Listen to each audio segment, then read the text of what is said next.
Welcome to Decades of Horror, the classic era. Our psycho-controls upset the balance of the neuroglandular system, causing incredible distortions in the skin, hair, teeth, evacuation of the bowels and bladder. In this state, the patient cannot be saved.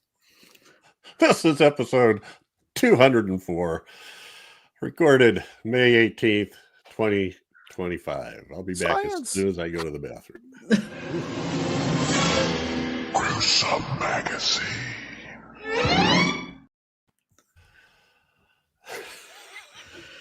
Scatological science is a well-known and well-respected field of study. Well, all you got to do is say neuroglandular. Neuroglandular. All right. Look it up.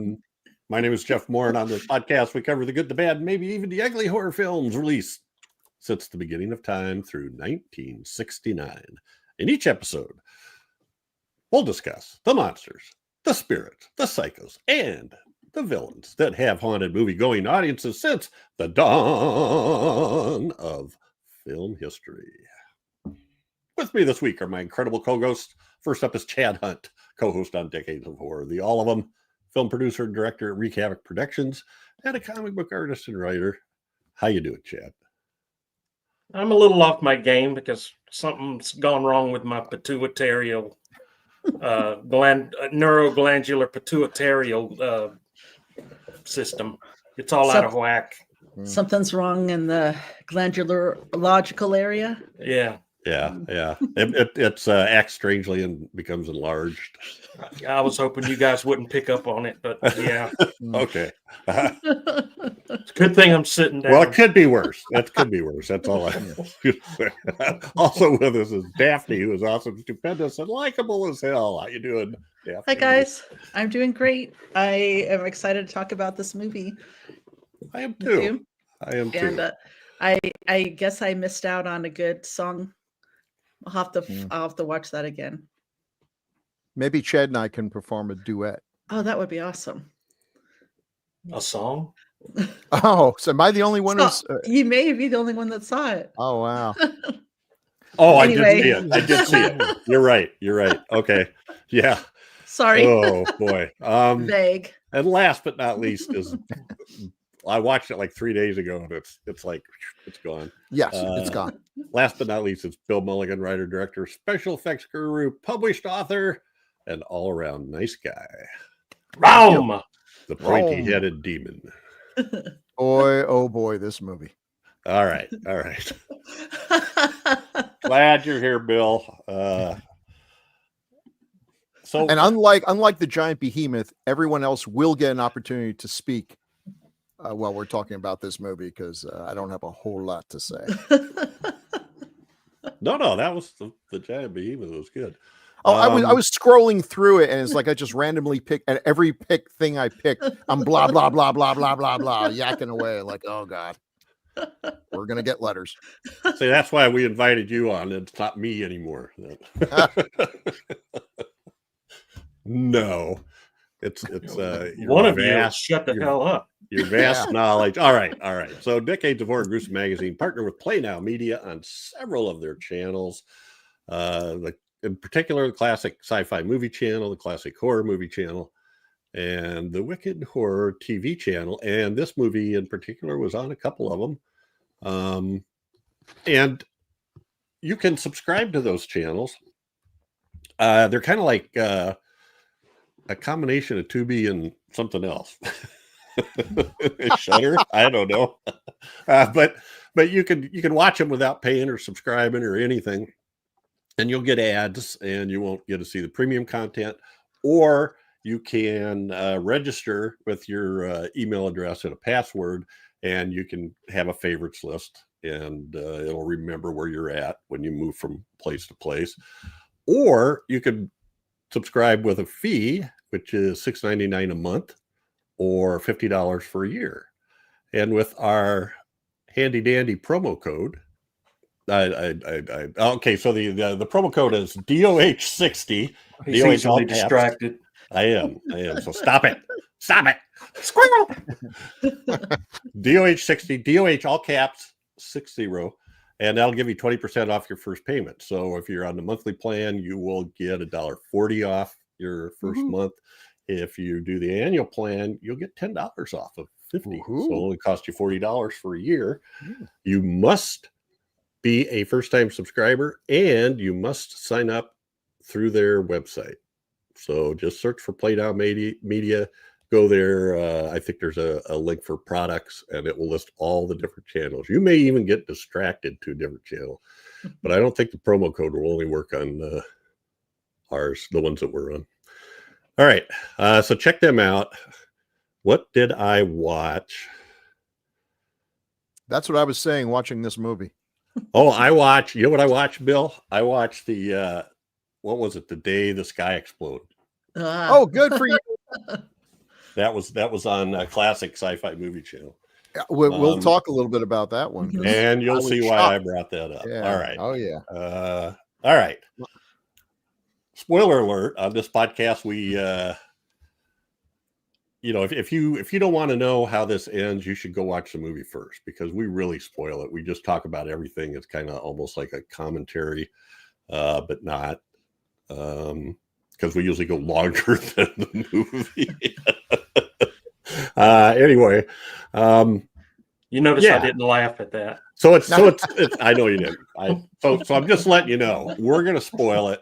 So if that bothers you, you should go watch the movie first, or check out a different review channel. But if you like being warned ahead of time, listen to us first.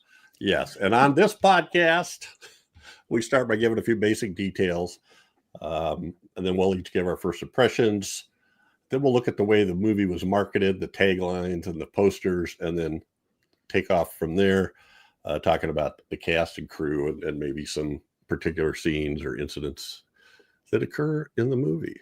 So our topic, the first to give the few details, is Werewolf in a Girls Dormitory, released in 1961, directed by Paolo Heusch, who was, now this is a typical Italian movie where they all had to have their names anglicized. So I don't know how you end up with Richard Benson out of Paolo Heusch, but credited as Richard Benson.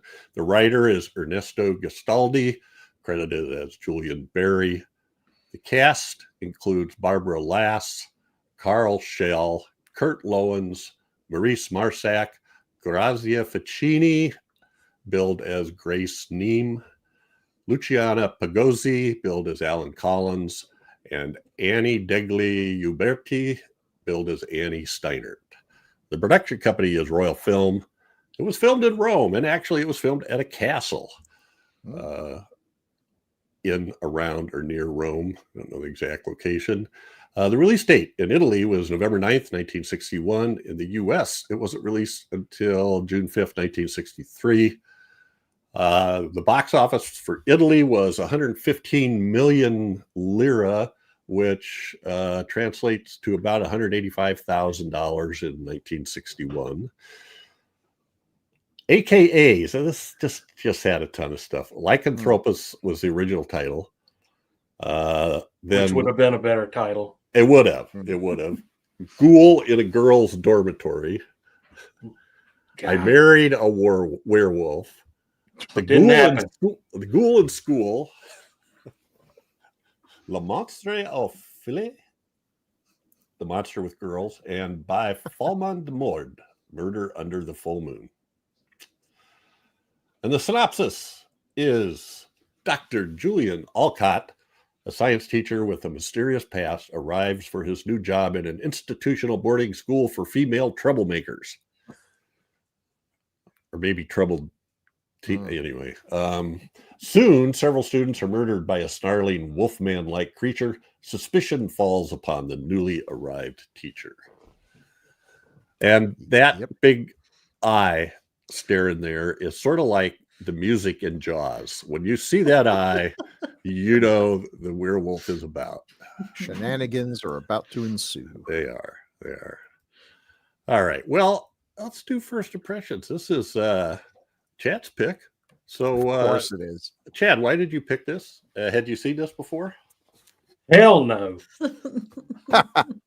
Or I wouldn't have picked it this time. Well, the reason I picked this is I was just scrolling through trying to find something to pick to watch. Werewolf in a Girls Dormitory. And I said to myself, and I said, huh? This could either be the greatest movie we've ever watched or one of the most horrible we've ever watched. Sadly, it was the latter. This is not a very good movie at all. The story I kind of liked, and the idea behind the story I kind of liked. That this guy was actually suffering from lycanthropy, and he wasn't really a werewolf like we're usually seeing, but he suffered from this disease called lycanthropy, and neuroglandular disturbance. Neuroglandular disorder, yeah. So I couldn't figure out if this school was a reform school for girls, just a boarding school for girls, or something. I couldn't tell which. And because when you're fast forwarding, it sounds like, you know, so that's all I got from it. But the werewolf, I kind of liked. I kind of liked the werewolf. They tried to keep it a mystery who the werewolf was, but as soon as you see the werewolf, you know who it is. Even though they keep trying to fool you into believing it's somebody else, once you see the werewolf, you know who it is because it has a certain shape of his face, and it's not Timu Peter Lorre. It's not No. It's not the other guy, the teacher that came in. It's not any of those guys. So it was sort of easy. It kind of ruined it once you saw the werewolf. You knew who it was. Other than that, there's a lot of talking going on. A lot of talking. And I didn't know. It's not good. I had a few things I liked, but I did not like this movie overall. I didn't like it. It sucked. Piece of shit. And that's my first impression. Oakley. And Daphne, Oh my gosh. what did you think? Point, counterpoint, or point? Yeah. I didn't think it was that bad. I didn't think it was that bad. I actually kind of enjoyed it because it was so kooky, and I like the atmosphere of it. I love the black and white. I thought Priscilla was really fun. Yes, everything that you said, there's definitely truth to that. Except I wasn't smart enough to pick out who it was. I was thinking my money was on the other guy who would go in and tell the teacher or tell the leader of the school that someone wanted to see him. I think that's that guy. Yeah. So He I kind thought of it looked was. like him. He was a regular. Yeah. But yeah. It was fun. It was interesting. It was interesting, some of the stuff in the background. Like I think we're going to talk about the people that are kind of associated with Mario Bava. And yeah, it was okay. I thought it was fun. I'm so disappointed in you, Daphne. Oh, well, Okay. you have to remember, I do like some stuff like Attack of the Killer Tomatoes, but you like that too. So. Yeah, I like Yeah, that too. that's a masterpiece.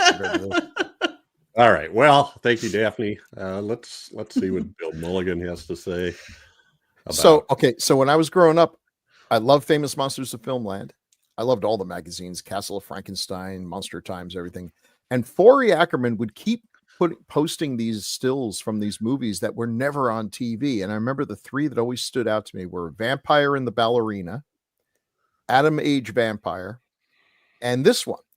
And what got me is all of them had, cool looking monsters. I mean, they were monstrous. It didn't really look much like a werewolf. And he's not. He's really more of a Dr. Jekyll and Mr. Hyde kind of thing. But okay, fine. So the good, the black and white, as Daphne said, it's nicely photographed. I love black and white, and they do some mood. They do some good, camera placement stuff. They do the best they can on what's obviously a low budget. And the bad is pretty much everything else. I did not figure out who it was because I can't recognize faces under the best of circumstances. So if Daphne shows up and she's wearing a wig, I'm going to be like, where's Daphne? So there's no chance I'm going to be able to, but the more important thing is I didn't care. This movie is really a whodunit, but it's more like a who cares whodunit. I was hoping maybe one of the girls would be a werewolf, especially after that bullshit poster that they have that sort of implies is like, okay, that would have been cool. But here's the thing that really, and I am like Daphne, I'm pretty forgiving of these things. I used to watch on TV all the time these Spanish and mostly Spanish dubbed things, World of the Vampires, Slaughter of the Vampires, lots of cool stuff. The dialogue, the dubbing, this may be the worst dubbed movie ever. And usually when people say bad dubbing, it's like Japanese actors, their lips are moving, but nothing's coming out. And then they stop talking and all of a sudden here come a string of words. That's one kind of bad dubbing. The alternate kind of bad dubbing is what this has, where they actually tried to come up with words that matched the lip movements, which is fine, except what you get is gobbledygook. These people, nothing makes sense what they're saying. It sounds like robots from another planet who just listen to a few humans talk and they're trying to reconstruct it from memory. Nothing makes sense. It's nonsense. And it's terrible, just terrible dubbing. There's no storyline. I'd be curious to know if it would have been better if they just dubbed what the characters are actually saying, which I firmly believe was not what they're saying in the English version. All that said, there's one other good thing, but I guess I'm one of the only ones that got to enjoy it. It has a completely inappropriate title song called "The Ghoul in School" that sounds like a 60s garage band girl thing. There's a ghoul in school, and you could just see people dancing to that. Somebody went, "Hey, people like the Blob." Yeah, let's do a song like that. But not like the title cards look like the Gilligan's Island. Yes, they do. They do. Between the incredibly wacky title, I mean, that is a great title. It definitely, I can see why Chad picked it. It catches your eye, so it did its job. It made you pick it when you otherwise would have kept on scrolling to something else. And that opening song, which just promises something you're not going to get, and then you get this dreary detective drama with an occasional werewolf and bad girls, a school for bad girls, and they're all way better looking than most bad girls are. They're not really that bad. I guess there's one having an affair with a creepy teacher. And like Timu Peter Lorre, perfect description, Chad. Full props to you for that.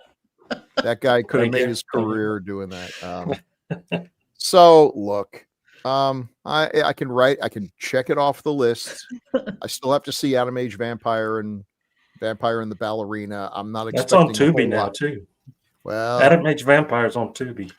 I thought I've got more hope for that one. Okay. So we'll see. We'll get to it. So that's one off the list. So thanks, Chad. I feel like I'm doing my duty. Yeah. And that's all I got to say about that. Okay. I like this movie. It's not a good movie, but I liked it. And in fact, I have the Blu-ray. Oh no. Which is how I heard the song. It has an alternate beginning that all it is that song. Anyway, I'm flabbergasted. It's from Severin. I liked it. I thought it was pretty good. Well, okay. Let me put it this way: it's not pretty good, but I liked it.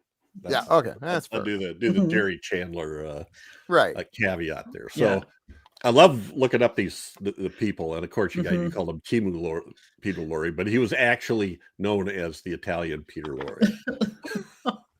For real. Anyway, I like the other thing. One of the things I liked was the music. I thought the music did a good job of creating atmosphere with stings and things like that. Mm-hmm. And the guy that did the music has, like a lot of score writers, has over 200 credits. How they can be that creative, it just blows me away. and there's a lot of weird connections with who's this actor, who's that actor, that kind of thing. The makeup, not really great, and it's not really a werewolf like we think of a werewolf, and you kind of got to go with it's definitely the longest scientific explanation of a werewolf I've ever seen, or an attempted scientific explanation of a werewolf I've ever seen.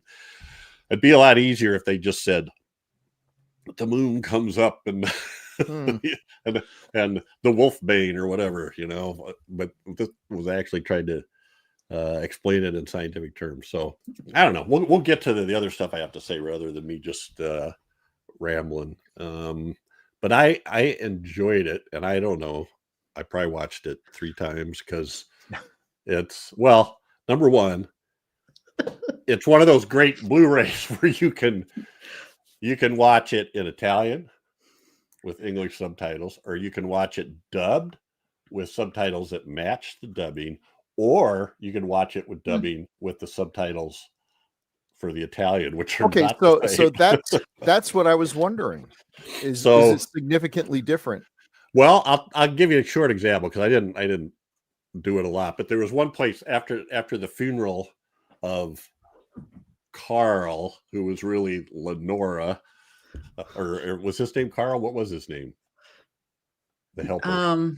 Walter. Oh, Walter. After Walter's funeral, that really was Lenora's funeral, and the schoolmaster starts to break up, and then he kind of has this argument with Professor Olcott, and when he leaves, one of the dubbing says, "I'm leaving now," and the other dubbing says, "Let's go." So big difference there. One implies a group movement. The other one is like, leave me alone. I'm getting out of here. It's like, I don't know. I didn't think it was that bad, although most of the time I wasn't listening to it because I listened to the headmaster, the spoiler, the werewolf, does the commentary with David Delval. That is so cool. And it's very interesting. They just kind of like get into this whole discussion of European movies, and crossovers and people they knew and stuff like that. But anyway, that's really interesting about the Blu-ray, because when I was reading some stuff about it and I heard the criticism of the dubbing, which I totally agree with, but people would talk about, the writing, and I'm like, well, I'm not even sure I heard the writing. I heard the script, so I don't know. The dubbing was ridiculous, but I don't know about the script. All right. Wait, well, did you say you bought the DVD? I was too busy slamming my earphones. I did. I bought the Blu-ray from Severin. Not the DVD, the Blu-ray for every the Blu-ray. Well, which is, I guess, the a 4K type of DVD. I don't know. No, not 4K. But that's the kind of stuff I like. Now, I didn't buy. I am becoming somewhat more restrained, and I haven't bought anything for a while. Whenever you first put that movie on the list is when I bought it, Chad. Sight unseen. Yeah. Commitment. It had a commentary track, so I thought I'll learn shit. Yeah, the commentary tracks really are some of the best parts. First, you have to give a shit about the movie before you care what they say in the commentary. That's a point. All right. Holy with cow. that, it's now time for Gruesome Magazine. That's it for today, ladies and gentlemen. It's now time for taglines with Chad. How many taglines could a trash movie like this? Holy crap! Look at all those taglines. Woo. I don't think I translated any either. Someone's got their work cut out for them. I should say too that I watched it on Tubi and it was the colorized version. Oh, really? This was the worst colorization of a black and white film I have ever seen since they started colorizing black and white films. Ted Turner is rolling over in his grave right now. Why would they waste their time colorizing this movie? There would be scenes where the color would go in waves. A pink wave would come through. A yellow layer would come through. There were scenes where just the heads were black and white and everything else was in color. It was the worst ever on the copy on Tubi. So this, and Wow. it just made it hard to watch. It made it hard to watch. so Werewolf in a Girls Dormitory was available on the Classic Sci-Fi Movie Channel, the Classic Horror Movie Channel, Hoopla, Tubi, and Plex. Probably better copies than this. I avoid colorizations at almost all costs. It just Yeah. rubbed me the wrong way. But all righty. Okay. Taglines with Chad. Taglines for Werewolf in a Girls Dormitory.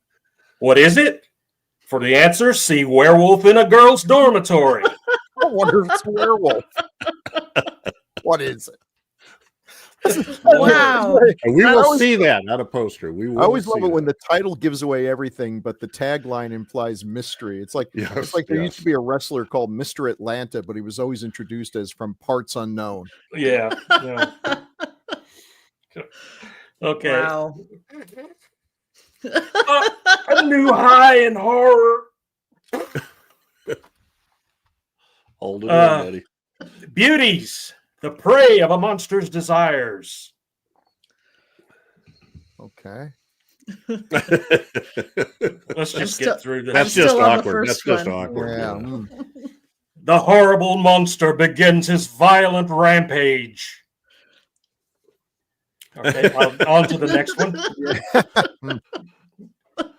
Okay, the girl with the key to release the monster lay dead, So which I goes guess- right into the next tagline, the werewolf strikes. Yeah, but apparently she wasn't quite dead yet. Didn't a dog eat her or something? Yeah. Okay.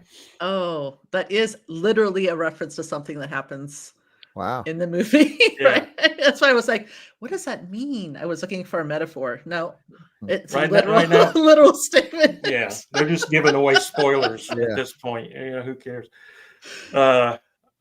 Unbelievable until you see it with your own eyes. How bad the movie is. It'll cost you a ticket. When the moon is high, terror explodes. A bloodthirsty monster that waits for the night to satisfy its beastly old instincts. That was a good one. Wow. Yeah. Pretty nice. Season that wasn't even in the song. No. What was the terrifying secret of the killer monster? For the answer, see Werewolf in a Girls Dormitory. That's exactly right. Yeah. What's the secret? Oh, Nice. dear. And thank you so much, Chad. And that's Nice work. been Taglines with Chad. Chad's our hero, cool and rad. With him reading taglines, they can't be that bad. I can't do nothing with it. I pushed the right button 2 times in a row. Yay. Okay. And here we go. Poster number 1. Yeah. That looks pretty violent. Boy, he's a slobbering fiend. There was a lot of slobber. Got a seductive girl, a slobbering, not so much a werewolf as just a ugly guy with fangs. Well, and you're right. He doesn't. Well, we've got pictures of the werewolf, so yeah. Yeah. He doesn't rip his clothes. He doesn't need to take his shoes off or anything. No. Yeah. Yeah. So black and white with red print, Yeah. and then that goofy picture down in the corner, That which picture, we got a will better one one. see. of that. We will see a much better one. In- Okay. Inexplicable. Okay. Here's werewolf in a girls' dormitory. Okay, Yeah. That's a better I poster. like Yeah. this book. Mhm. Yeah. Yeah. Yes. Still got beauties, the prey of why they thought that was like, wow, that's a winner. We're putting that on every poster. One of his teeth has been knocked out, but hey, Yeah. Well, No, it's blood. It's No. blood. All right. So yeah, mostly black background with red letters, red relief of the werewolf face and white teeth. And Bill, you're supposed to be describing what these look like.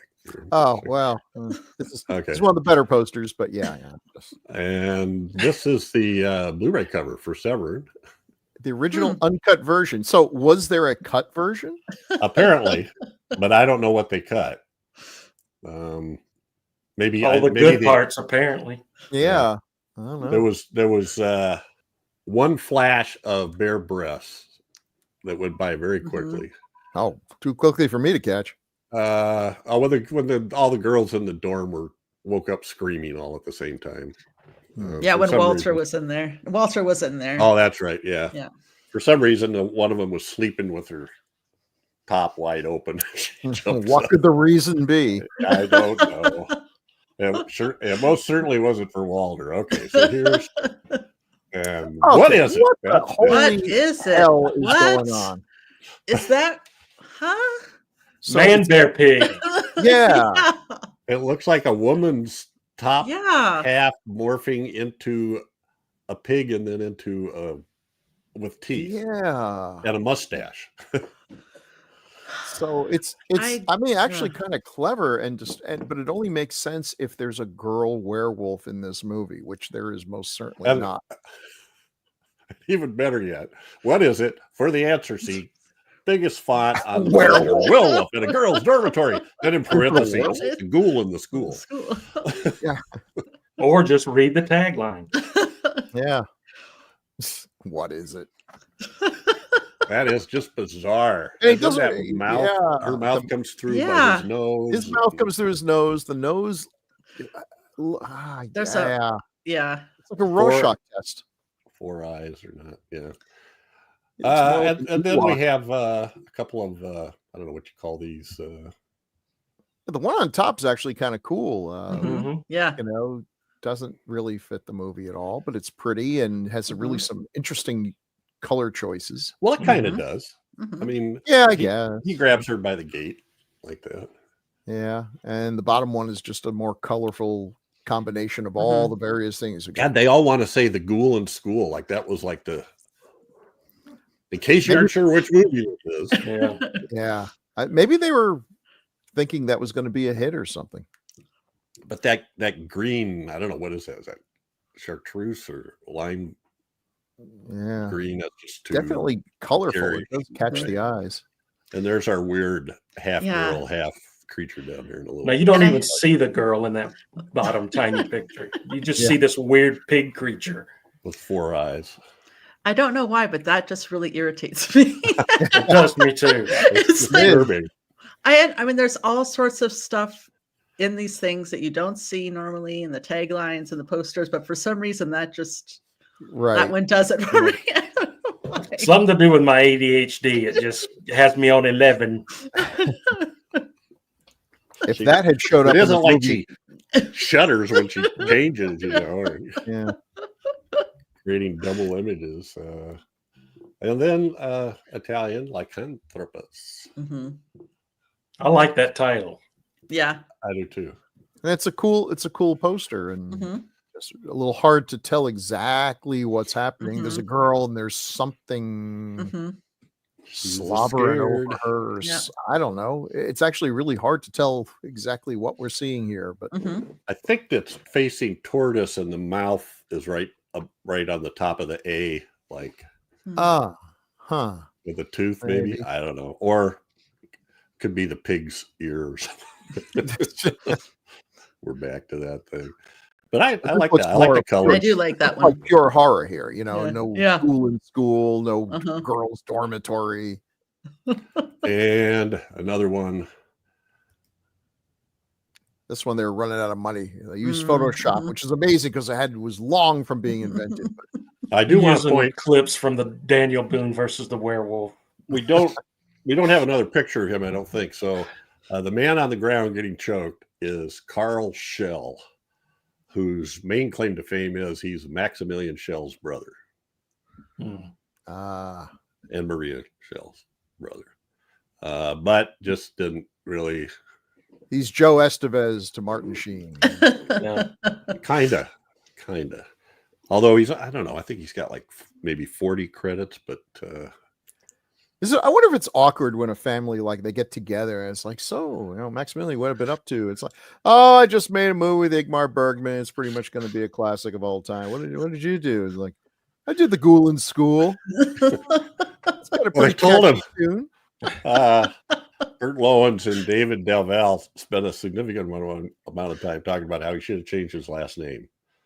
He should have went under the family name baloney, and then Red they listed Herring. off a bunch of siblings that had changed their names and nobody knew it. You know, Yeah. that were both Called themselves successful. Carl Brando or something.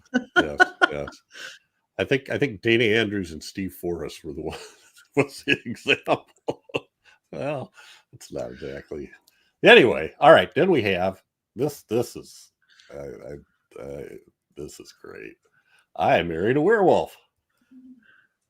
No one got married in this movie, just so everybody knows. Yeah. Two fiendish features in a new horror show, Nervo-Rama. Nervo-Rama. Oh, way better than 3D. And the second feature is Where Has Poor Mickey Gone? Well, I don't know. He's in some kind of a weird toothless mask or something. That is just bizarre. I've never heard of that movie. It doesn't sound scary. Tough, relentless. It does sound tough and relentless. For people with nerves of iron only. Oh, well, is that a dare? Well, what about if you have a bad pituitary? That's true. No one proposed to anybody. Marriage is not even mentioned. Nobody's dating in this movie even. Yeah. I married a werewolf. How about I divorced a werewolf? Well, I think Lenora would have married him if he asked. Mhm. It does kind of seem that way. And then I found this little marketing thing that's just hilarious. Notice in the bottom before and after. And once again, in parentheses, the ghoul in school. Directions to be a werewolf. How to be a werewolf. Now, I'm going through this very quickly, and I see a flaw. So you build a triangle, burns a fire of yellow pine chips, and then when the smoke turns yellow, pour the werewolf potion drop by drop over the fire and start chanting. Okay, where the hell have they told us how to make a werewolf potion? I don't see that anywhere, and that seems like let's see. As a result of the research done in connection with the startling motion picture Werewolf in a Girls Dormitory, a little-known formula used in transforming a normal human into werewolf has been unearthed. These directions are just floating willy-nilly around. Yeah. Well, and they're very specific. Number one. At 9:29 on a moonless night, draw a triangle with a base of 11 feet and 1 inch, and within the triangle, draw a 3-foot square. 2, build a fire of yellow pine chips, and when the flames burn bright, cover with 19 identical yellow pine cones. Okay. When the smoke turns yellow, pour the werewolf potion drop by drop. Yahtzee, there's the problem right there. And chant, spirits with the power to take, ghouls with the will to hate, change my human shape. Let my form be as the gray. Take me evil, take me, I pray. Hold a piece of wolf fur in your left hand and pour vinegar or witch's tears over it.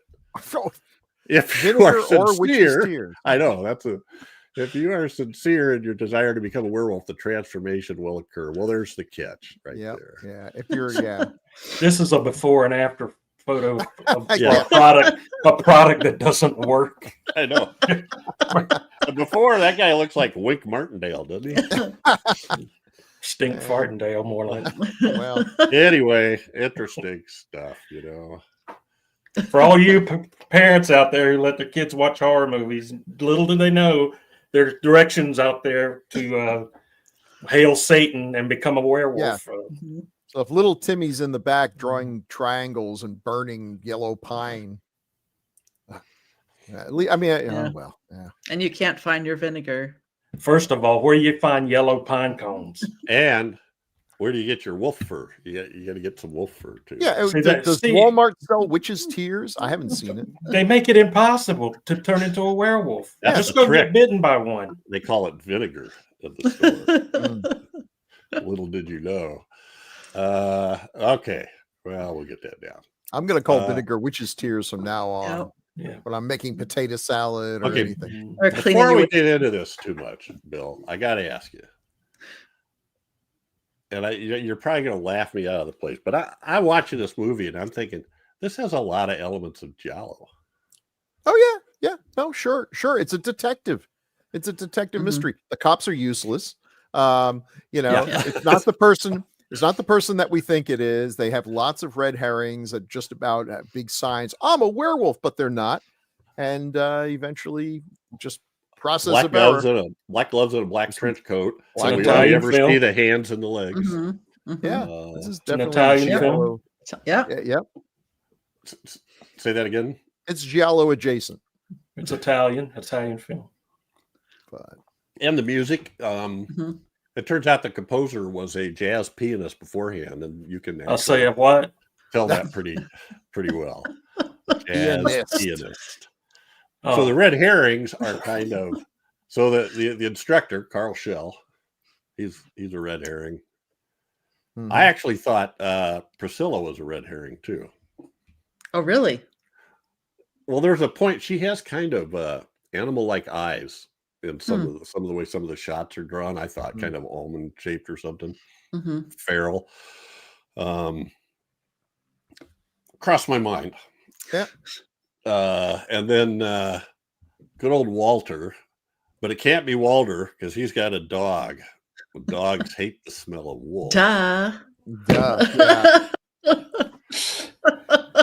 And then every there's school the, kid knows that. There's the Fool. perv next door who's trying to. The perv next door. Well, I think he owns the castle or something. He's got Yeah. something to do with the school. Yeah. I don't know exactly what, but what was his name? Maurice Marsac, who I will mention here later. Yeah. So anyway, they're Sir all Alfred. yeah. And I then think if you'd ever thought if anybody looked like they needed a minimal amount of change to be the werewolf, it was his wife Sheena. yeah. Man, she put the She grub was on. awesome. She was so awesome. Oh, She was great. her hair, her clothes, her dogs on that two Yeah. chain thing. Oh, she was something. I just want to say the perv next door should have been the B side of the Gulen School. Yeah. Yes. Well, I think they were obviously trying to play off I was a teenage werewolf because I kind of laughed about it that this werewolf in a girls' dormitory or I married a teenage werewolf are kind of the next, Mhm. Sequel. So the director, Yeah. Paolo Hush. This is he's only directed like 11 movies. Yeah. And this is not one of them, although he's credited. And I was shocked when I was like to look this up and they just casually drop in there. It's like, yeah, he's credited, but it was actually directed by Mario Bava. And I'm like, spit out my coffee. I was like, what? I know. I know. Holy crap. I could not wait to talk to you about that. That's so great. So this is like Mario Bava on top of all the other, accolades you can give to him. He basically directed the first modern Italian science fiction movie. Now, It's not a good movie. I had to go watch it immediately. It's got to be at least 60 or 70% stock footage. Yes. Skillfully integrated into the movie, much better than normal. But it's got some real interesting effects that look cool, but I know they're cheap. It's interesting. But they gave this other guy credit because I guess he had already done a few things, and Bava was just a cameraman. If he did, they weren't credited because this is his first credit as a director. Well, then I read something too that said it was now maybe another one came out. He could have shot one before it didn't come out. You know what I mean? Yeah, shot one before and it came out after this. But I did want to read. God, where did I see that? We have two posters here. One of them is one of the worst posters I've ever seen. It looks like popcorn hitting a kickball. And it's, of course, the American poster. Yeah. And then the other one is this kick-ass looking Italian poster. Just like that goes right on the wall with astronaut all looking serious and people running for their lives on the bottom. And yeah, good stuff. But almost like Planet of the Vampires. It does. Yeah, It does. yeah. Interesting. Yeah. Hey, Bill, how many would you say that Mario Bava directed where he was actually just given credit as cinematographer? I would have to refer to Tim Lucas's amazing book, All the Colors of the Night, Mario Bava, All the Colors of the Night, to find out. But there's a fairly significant number And then there's also those, he seemed to have a real habit of filling in for directors who left early on. It really sounds like the Italian film industry back then was just the Wild West. Just craziness going on. And he did. Well, not only was he the cinematographer, but he was the special effects guy, which most of the effects were visual, right? So right. You mentioned stock footage. It says review in the Monthly Film Bulletin said the producers of the Franco-Italian science fiction film have turned to stock footage to such an extent that this might well be termed the stock shot film par excellence. But for all that, it actually works. It's a small and ingeniously assembled as well. Yeah, it really does, and it helps that it's in black and white. That things match a little bit better when you don't have to worry about different color schemes and everything else. But yeah, so there was a Bava movie. I'm sure at some point I must have heard that, but it didn't really register. It's pretty tedious, though. It's pretty tedious. Anyway, although I was looking up credits while I was watching it. All right, so the writer is Ernesto Gastaldi.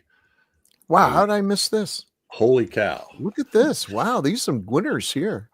These are just the ones that I know well by looking at them. So we've got The Horrible Dr. Hitchcock, The Whip and the Body, Long Hair of Death, which we covered, and Torso, which we did on 70s. And then I just threw this one in. My Name is Nobody. Oh, that's a good one. He wrote that.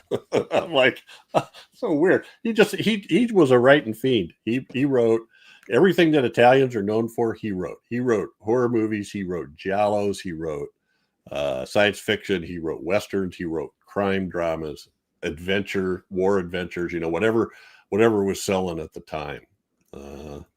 I want to see The Horrible Dr. Hitchcock. It's good. That's. He also wrote The Vampire and the Ballerina, which he did. There you go. Yeah. And if I were looking at this movie, I'd say not much of a writer, but that's because I'm watching a dub version where they're putting in words. It's like, we need a word starts with a B and ends with an R. Bathysphere. What are you talking about? He wrote, in terms of giallos, he wrote The Forbidden Photos of a Lady Above Suspicion.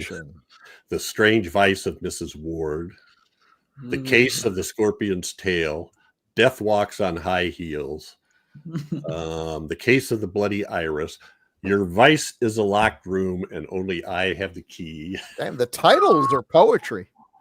Death Walks at Midnight. And High Heels. Almost Human, an Umberto Lenzi film. Yeah, that's a rough one. The Great Alligator. It's not that Scorpion great. with Two Tails. And I saw that he was uncredited as one of the writers on Once Upon a Time in America. Oh. But when I went and looked at that, it had like 8 writers listed. And apparently the original, I didn't realize this film was such a problem. The original script was like 350 pages. Holy cow. And the first cut came out to like 8 hours, and they cut it to 6 hours, and we're going to release 2 3-hour movies. And the producers went, no. Nah. And I think they cut it to 2 and released it. That's shocking. It's such a good movie. I know. Well, now you can see it at 3 hours and 49 minutes. So a lot more of the background detail and stuff. Oh, I got to watch that. Is in there. Yeah. That's what I was thinking too. So anyway, I got sucked down that rabbit hole. But he had a hand in there somewhere. I don't know where. Anyway. I was surprised when I started looking. I just was seeing over and over and over, a lot of Antonio Margheriti and Sergio Martino directed films. Okie dokie. Barbara Lass. Now, see that bottom picture? Doesn't she look kind of feral or cat-like? Yeah. She's very pretty. She is. She was. And she was Roman Polanski's first wife. So she's seen some shit. For about 3 years, yeah. How old is she, 10? Oh. No. I hate that guy. Sorry. Yeah, I'm with you. I'm with you. Hey, just because you're talented doesn't mean you're not awful. That's for sure. So I think she does a great job in this. And Yeah. so I'm going to ask Yeah. Daphne this.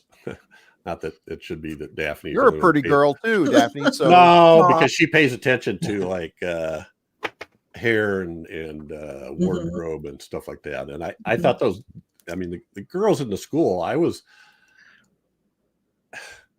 don't know how to say this without sounding really weird. So I guess it's just going to sound weird. I thought their hair was really cool and not the way I remember girls of that time in history wearing their hair like that. Bad girls.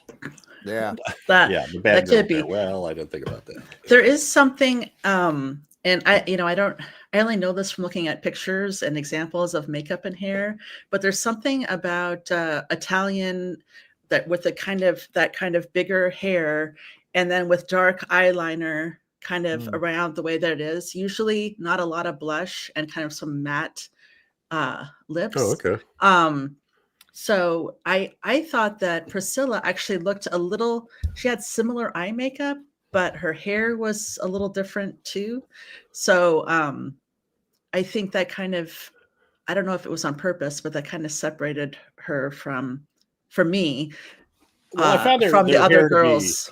interesting. You obviously Yeah. asked the right question to the right person. Well, No problem. I'm still trying to think of how to put it. It felt like their hair was like looser, you know, Yeah. like you look Uh-huh. at like Annette Like bed- Funicello like in the bed early hair. 60s. It's like Bed a trim. whole can of hairspray. And, Yeah. Mhm. Uh-huh. Yeah.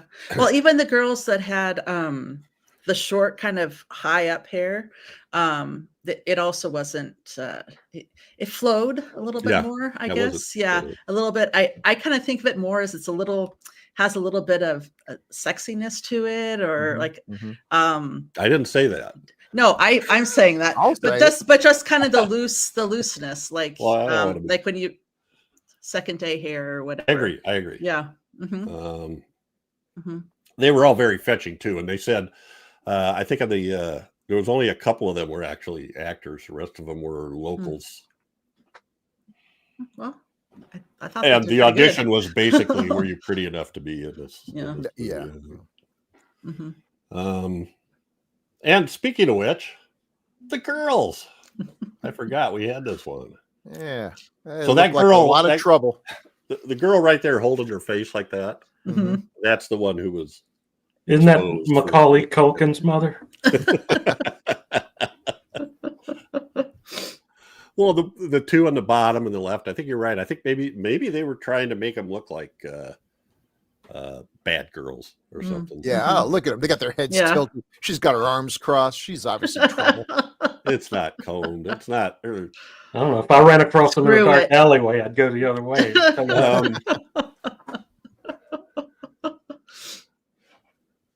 Totally They're not forgot. demure. Oh, No, the one no, on the they're- bottom, one on the bottom right. Nah, the one on the bottom right, she'd be like, "Hey, we're gonna go rob a bank. You want to come with?" I'm like, "Yeah."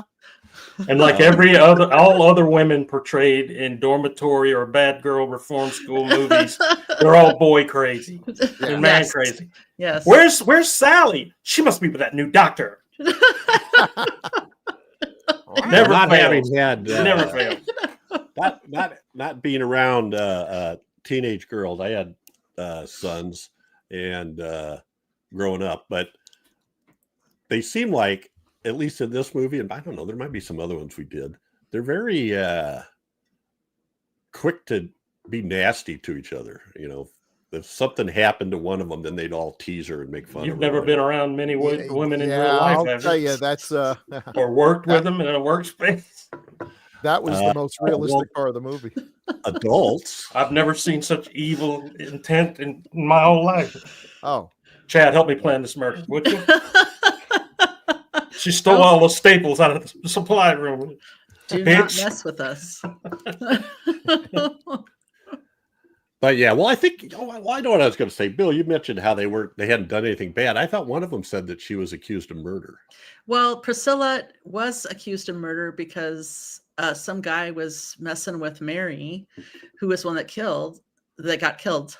But so she got charged with murder. So Okay. they're Okay. looking out for each other. Yeah. So yeah. you Yeah, get that's charged why with she's in murder, there. so they send you to a dormitory of beautiful women. Yeah. Wow. With Right. the person that you, yeah. Yeah. It was interesting. With a headmaster that's a werewolf, Right. and the owner of the building is a And a bit of predator, yeah. perv. A perv. Everybody is a predatory in that. And not in the that- sharpest tool in the shed. Now I gotta say, Professor Alcott was pretty principled. I mean, although I noticed there was one scene where he's talking with Priscilla out in the woods, and he's being perfectly principled, and but then at some point she's like puts her hand on his shoulder and kind of rubs it. I'm like, that was kind of weird. I didn't see any other indication of. I don't remember that, but Anyway. Bill calls this people who should not be at a girls' school. Yeah. None of these people should be anywhere near a bunch of girls. Oh, but right. What characters? So Maurice Marsac is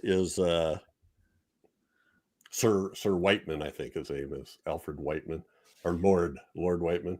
Lord Whiteman, thank you. The guy on the left at the top, he's got over 200 credits. I hope he looks familiar to you. He's Sir Alfred. Yeah. He's in tons and tons of television shows through the 60s, 70s, and 80s. In fact, he was in the Mossman Murders of Kolchak. The very first victim in that movie is like a French chef, and he's laying in the floor in the kitchen, and Mad Dog Keenan Wynn has his new mild-mannered approach to things. And he's talking to Maurice Marsac, is like, I don't know, the maitre d' or the owner of the French restaurant or whatever it is. He looks like a maitre d'. Yeah, I feel like he played waiters and maitre d's. He did. Yeah, he was in Columbo. He was in a Columbo episode too as a. Oh, no He's doubt. got that look of disdain. Yes. So he worked with the French Resistance during World War II. Oh, good for him. And then our other buddy there, the Italian Peter Lorre, is. He looks like he was working for the Germans. What was his name? Worked Luciano Pagozzi, the Italian Peter Lorre. He was a good friend of Antonio Margheriti and was in 17 of his movies. Wow. But he was in lots of other stuff. He was in The Whip and the Body, Blood and Black Lace. And some of these I got, the titles just sound great. Castle of the Living Dead. That's a good one. Terror Creatures from the Grave. Naked You Die. That's a Margheriti film. Hatchet for the Honeymoon. Bava. Barren Blood. More Bava. Well, there you go. And some Giallo, The Case of the Bloody Iris, The Seven Deaths in the Cat's Eyes. That's another Margherita. Frankenstein's Castle of Freaks. But the best one, I'm sure you guys will be most impressed with, is You're the Hunter from the Future. Oh, of course. Starring Reb Brown. Reb Brown and a rubber triceratops. And one of his last ones, Alien from the Deep in 1989, was a Margheriti film, but it's your basic eco horror. They're dumping nasty stuff in the ocean, and some creature comes after them. That's what happens. The Bloodsucker Leads the Dance. Evil Eye, The Hunters of the Golden Cobra. I just love these Italian. Yeah, the titles are great. Films. But anyway, yeah. Well-known guy that plays characters like this. We don't have any idea what his voice actually sounds like because Italians, they dub a little like this. And that's one of the things that Lowen said in the commentary, that Italians dub everything. It's just the way it was. I do love how the Giallo, once the bird with the crystal plumage hits, and they're like, okay, we got the formula now. We got to have a number, an animal, a body part, 7 murders of the lemur smile. Like, there's no lemur in this movie. 8 spiders in your martini, dirty martini. There's lots of scorpions. I think there's half a dozen scorpion titles. Yeah. I can't remember who was in it, but someplace I saw a title called Last Blood. That maybe, and when I read the description, it kind of sounded like the Italian version of First Blood. Yeah. Oh wow. We're Americans. We needed the title short and stupid. Yeah. Yeah. Cool school. Yeah, So I did want to. I don't know if we have a picture of him or not. Oh, we do. We do only as the werewolf. Oh wait, he was on one of the posters, wasn't he? Kurt Lowens. Not that one. No. Yeah. There he is. Definitely not that one. I don't know. I don't know what. I thought I He's saw the guy with the picture of big gap in his teeth. Mhm. him. Talk amongst yourself for just a second, because I know I got a picture of him. I obviously fell down the job getting graphics for this one. I ran out of time. This No, is you're it's absolutely finals fine. week at school. They're fine. Oh yeah. Excuse for everything. So the guy in the middle is Kurt Lowens. The guy on the left is the useless cop. who- That's Look for at his sure. face. the only Look at actual. Uh-huh. He doesn't even want to be there. He looks like Sling Blade, this guy. The only What you got to actual- eat in there? The only actual credible evidence he gets, he discounts. Yep. Yeah. And then Useless.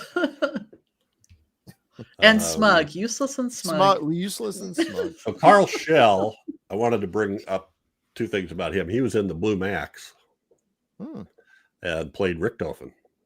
Oh, cool. I don't know if you remember that or not. It was a mid-'60s movie that starred George Papard. Yeah. And then he was in Escape from Berlin, 1962, that was directed by Robert Siodmak. Oh. Just a couple things I recognize. Now, Kurt Lowens. He played, this is going to be, you guys, any of you guys fans of Babylon 5? I've seen some, Never but I watched didn't it. follow all Yeah, of I it. didn't follow it as much as I Well, then wanted this to is show. all for Jerry then. In He this section played- for you, Jerry. He played Varn, who was one of the guardians of the Great Machine on Epsilon 3. And Of course. as he was dying after living for 500 years, he turned it over to Drawl, a Minbari who was played by John Shook. John Shook was Sergeant Enright on Macmillan and Wife. Shuck. Shook. Yeah. Well, okay. And he played Herman Munster in a TV. Yes, he did. Munsters movie. Yes, he did. So they're each in like 2 episodes. It's a key sequence in the series where this planet that Babylon 5 is situated around is really this huge great machine that knows everything about the universe or something. I forget what all it does, but somehow or another. Anyway, so John Shuck takes over being guardian of the great machine. But Kurt Lowens is the original one, who's he's a 500-year-old guy that's dying. But Lowens himself, this is one of those weird things. He ends up playing a lot of German officers and stuff, but he was a Holocaust survivor. He was taken prisoner in Holland while en route to England, but he was rescued from the concentration camp thanks to fortuitous paperwork. Wow. Whatever that was, and went on to assume the identity of a Dutch teacher. And as a member of the Dutch resistance, he's credited with aiding the escape to safety of 123 Jewish children and 2 downed U.S. airmen, for which he received a commendation from Eisenhower. Wow. Man's a damn hero. That's awesome. And then towards the end of the war, he worked as an interpreter for the British 8th Corps. So yeah, I thought that was all. That's worth bringing up about a guy For that sure. Yeah. made tons and tons of movies, never really broke into stardom, but had a life before. And He was already a star. Huh. well, he tells a story in the commentary about somebody inviting him to Germany for a movie or something, and he said it was a long time before I could go back to Germany. I just couldn't get over that, So anyway, all right, the werewolf. Okay. So what's that made of? I mean, I think this is a little. Well, they did have foam rubber back then, but I don't know. It kind of seems like putty or something like The that. bottom looks like an appliance. I don't know about. I mean, they could do a lot with putty and stuff. It just, I've worked with that, and it's not easy. It tends to break and all, but I liked his teeth. Teeth are good. He's, I mean, he doesn't have enough hair to be a good werewolf. I like my werewolves kind of wolf-like, as opposed to this guy. I mean, except for the fangs, he could just be another Dr. Jekyll or, whatever. He just suffers from a glandular disorder. It's not Yeah. full blown. That's Oh. right. Yeah. That's right.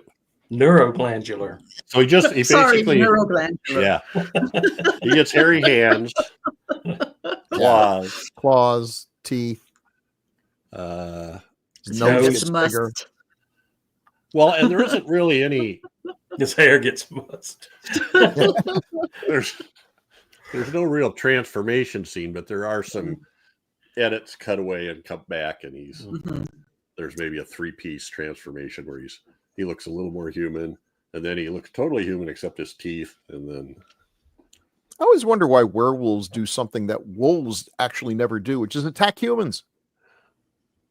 Wolves don't ever attack humans. I didn't It's know very that. Wow. extremely rare. It's extremely rare. I mean, we've all grown up with that picture of like Mhm. the Russians trying to, on the sled, and the mother's throwing a baby at the pack of wolves. But I in did not real grow life- up with that picture. I don't know where that comes that from. was right on the wall, man. My mom Oh. told me if I didn't behave, that was going to be me. Well, we had a picture on our wall. In fact, it's sitting right on the side of the room of the wolf at night out on a snow-covered hill, all by itself, the lone wolf. Anyway. But Wow. I do like these two pictures because the top one kind of shows the two sides of a werewolf, that kind of mournful sadness, and then on the bottom, just rage monster. he's confused. Oh yeah, the top one's when he's chained up, right? And he's getting the Yeah. medicine, the gland juice. Gland juice. I was mentioning this to Jeff earlier. Apparently in history, there was a time when there was some guy who was crushing up, I think, like the testicles of goats and stuff and injecting it into people for reasons. And Reasons. and it was horrible, terrible thing. Most people died because, just it's a bad idea. But there was a big push for glands. Just I saw it in a movie.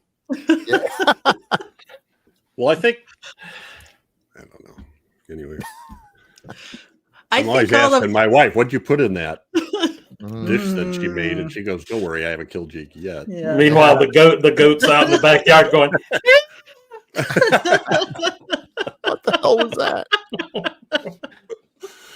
Oh my gosh. Let's see. What does it say? Kurt Lowndes was made up. They started out in full makeup and then shot in reverse as they removed pieces. Well, that's one way to do it. Come back. About 3 hours is what he said the makeup took, which seems like a lot, but So that makes me think it may have been putty, because I could see you put on the whole thing and then you could just start cutting it off. he also said that it was crazy because this was one of those movies where everybody was from a different country. And Oh. some of them couldn't speak to anybody, French, English, Italian, and German. And speak with, Maurice Marsac, speak with him with French, and then speak with this other person in German. And It's amazing movies like that ever work, because it's like, it's supposed a guy might be doing a performance that really sucks, but the director doesn't know that because he doesn't know the language. And even if he did, how would he tell him that you suck? Do it differently. Oh well. I thought that the most of the main actors did pretty good. I kind of liked their acting, and I kind of took that as part of their character. They did pretty well. I thought Again, they the did dubbing is okay. difficult. It Dubbing made it makes it- difficult. Yeah. It makes it impossible to know if they're doing a good job or not. I mean, they Mhm. they looked right. They weren't embarrassing themselves with too much expression or anything. But when the words coming out of their mouth are so nonsensical, I don't know. I'll take subtitles and with original Yes, language any day. absolutely. well, I'm not sure you ever get original with Italian. I think even everything. Yeah, they dub all of it. Yeah. Yeah. So the people, they may have been speaking their own language. I don't know. Mhm. The woman that played Leonora, Mm-hmm. Mhm. I had it right in front of me and then I lost it. This is her only credit. Leonore, Grazia Ficini. Yeah, at least in IMDb. I mean, she may have done lots of other acting. I think I don't think she did lots of other acting, but I think that maybe she did another movie much later. Like there was a big chunk of time. Okay. I'll try and look that up, Maureen O'Connor.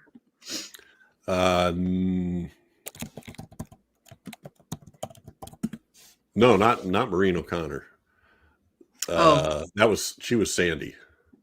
Oh, okay. The one girl that almost got smothered. Okay. Leonore was the I know. woman, The woman giving the injections. Yeah. one that had the black gloves and the coat on all the Sure. time. Yeah, I know the character. I guess I just looked at the wrong name on the actors. She did good, I thought. Mhm. With the little bit that she was on, and her interaction with him when he was chained to the wall. The Yeah, Lenora? Yeah. I thought that was a good scene with the two of them. Oh, Grazia Ficini. Yeah. Yeah. And then I thought she did good.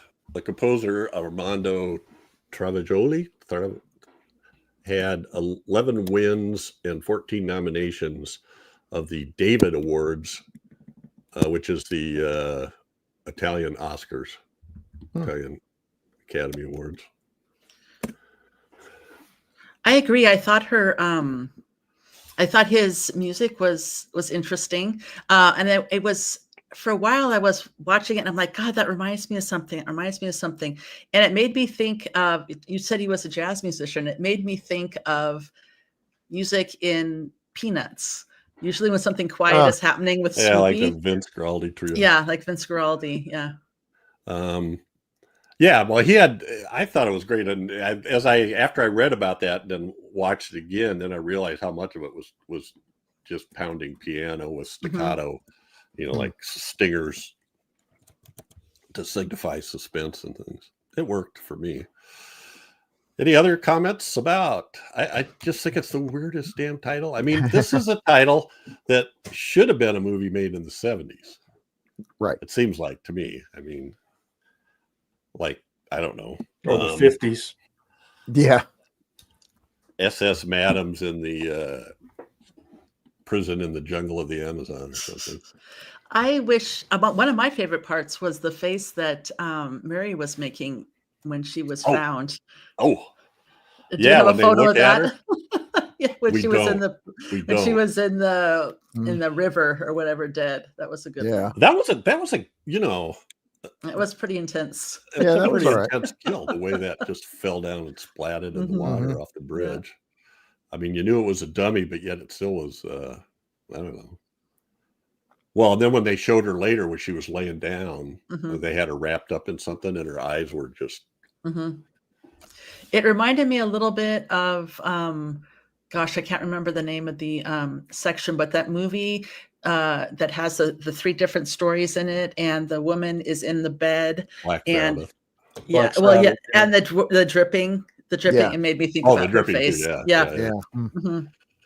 Yeah, I mean, take away all the bad dialogue, and you have a 15-minute movie with some. I'm being funny, but seriously, there are some good sequences and everything. Mhm. It's just completely undercut by, I think, maybe the worst dubbing job I've ever seen. That actually kills the movie.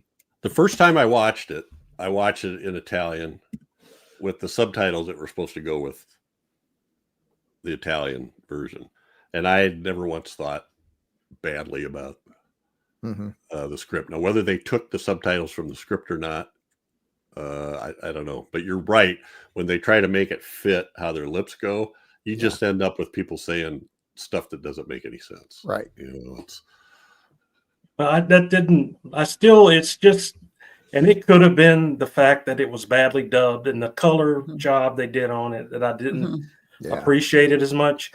But I had the most fun with this movie watching Jeff try to justify for the whole show why he bought the Blu-ray. I actually feel more like I got to justify it when I don't buy the Blu-ray. We feel better for you when you don't buy the Blu-ray. Well, you Especially have for this movies right. like this. A review of the Globe and Mail stated that the film was, quote, disfigured by bad dubbing and a silly attempt to establish the locale as the United States. It might have been a very No. respectable specimen of the horror school. Once the Italian cop shows up, I know it's not the United States. Anyway. Well, All right. I was looking up trying to find out Lenore if she, and in some places she's listed as more, the actor's name is listed as Maureen, and other places listed as the one that you had on there. So I think you're right. I'm maybe when the link I followed was incorrect. Maybe it was talking about Maureen. So I just took it off of what the hell movie is that? Oh, never mind. That was that one. I mean, it just floors me that somebody would sit there and go, "We're going to call this Werewolf in the Girls Dormitory." yes. It just, I don't know. There's so many other ways you could have said that without making it sound so. Right. It just sounds lurid, even though it's really not. No, it's Well, the one guy's kind of a sleaze, but now that was a good scene too when he killed himself. Yeah. that was good. And when they showed the shot of him cheered. laying across the bed, and yeah, little bit of blood on the side of his head. Yeah. And doctor goes, "Dang it!" When he found him, it was just frustrating. I felt the same way.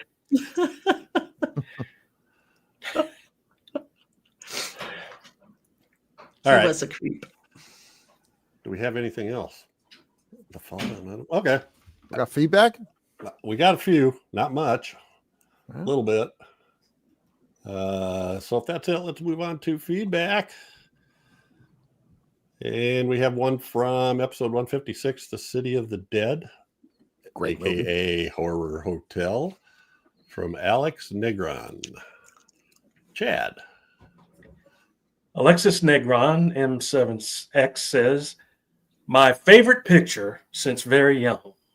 It's good. It was a good one. It's a good one of the favorite best. picture. Absolutely a fantastic film. And then we have a couple on the Giant Behemoth, episode Hey, hear 'em all. 203. Let's see, Daphne. Okay. Retro Game Man Dan. Retro Game Man Dan 79. Jack McGowan I spotted back in a wacky Polanski film called Cul-de-sac. The joke was that he spent the whole film in a crashed car. He wanted nothing more than a drink, and he literally didn't move from that car in the whole movie. He plays a good drunk in The Exorcist. Yes, yeah. Thank you, Mr. Game Man Dan. And from Perry Ponders 289, Bill. Of the Giant Behemoth, he says, "I guess it isn't a double negative, so a double positive." Yeah. Yeah, that Okay. works. Giant. It's a behemoth. We like them both. And that's it for feedback, folks. It's 80s. We didn't have any feedback last time, so I think people are like, I don't know. It's nice. Summer, and it's they're going getting hot outside. Yeah, they're and, touching grass and breathing air. I don't want to do What that. is wrong with that? Come around. Come on. You be sitting in your basement watching. Yeah. 80s movies. Come on. All right. Bag Well, of there's plenty of Cheetos. ways to stay in touch. Send feedback to feedback at gruesomemagazine.com, or you can leave comments on the Gruesome Magazine YouTube channel. Also check out our Facebook group at Gruesome Magazine's H&R and DOH Podcast Facebook group, or the website, gruesomemagazine.com. We got a lot more stuff on there. There's news items, trailers, things like that. Reviews. All right. So we love feedback. So please leave some feedback. If you've seen this movie and you liked it, Or help me out. Or if you didn't. Yeah. Let us know how much you didn't like it. But that's it for this episode. But every 2 weeks, we'll be focusing on a specific film released between 1920 and 1969. Next up is one chosen by Daphne. What are we doing, Daphne? well, since we loved Werewolf in the Girls Dormitory so much, we're going to go with the double bill, Corridors of Blood. Ah, And actually, in the info on this movie, I don't even think we said it. It was released as a double feature with Corridors of Blood. Mm-hmm. So yeah. Which, people might have thought the corridors were in the girls' dormitory. I don't know. The Corridors of Blood. The anticipation. Hell of a cast. Hell of a cast. Christopher Lee. Yeah. Oh, Christopher Lee is great. He played sort of a Birkenhair character. Mm-hmm. Yeah, and it's available lots of places. Classic Horror Movie Channel, Wicked Horror TV, Tubi, Just Watch, Criterion Channel, Flix Fling. Anyway, so we're going to be doing that. We've talked about that a couple of times. So it's a pretty good movie, but sorry, Chad, it might be horror adjacent. I can't remember. Anytime you're talking about pre-anesthesia surgery, it's horror. Well, that's true. That's true. Okay. So catch us again here in 2 weeks for another great horror movie of the classic era, as only decades of horror can do it. Thank you, group of believers. Thank you, Chad, Daphne, and Bill. Thanks to our Patreons. Thank you. Thanks to our Patreon members. Yep. It's ta-da. Say good night. Good night. Everyone.